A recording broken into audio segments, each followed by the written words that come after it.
We all initially show love the way that we learned it from our parents, but that doesn't necessarily mean that it's the correct or the best way. Maybe you've heard a person say, "I don't date nice guys, I just get too bored." The thing about our brains is that we've been conditioned to feel loved based on how our parents showed us. This continues into how we meet our romantic partners.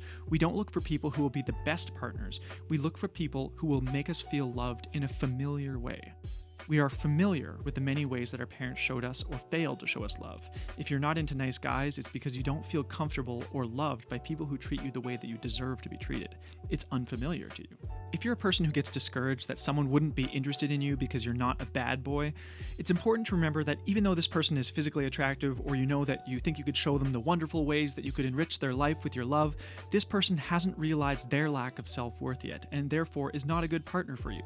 Remembering this is the best way to walk away from an attractive person who you can't stop thinking about but is seemingly not interested in you at all.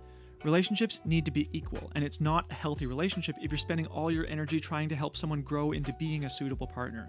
You should be seeking someone who is at the same emotional level or niceness as yourself, and be unlearning the necessity to date someone attractive. Before we can be excellent partners, we have to have an excellent understanding of ourselves. This involves observing and adapting our behaviors so that we can be more empathetic and less controlled by our unconscious, anxious behavioral patterns. English philosopher Alan de Botton says that our habits are so unconscious that we could live for 60 years without ever knowing that they exist, while everyone else would be made completely aware of them after being in a room with us for 15 minutes. Think of how people behave at a large social gathering. Some people tell jokes to feel validated, others observe quietly, and some people do activities so that they don't have to talk at all. It's only with intense self-observation and the help of self-help materials or honest people like ex-partners or a therapist that we can be made aware of our behaviors at all. When we act based on instinct, our brains, programmed for survival and needing love, determine our actions. Only once we have full control over our choices in the present moment at all times can we be truly at peace with ourselves and be the best partner for another person.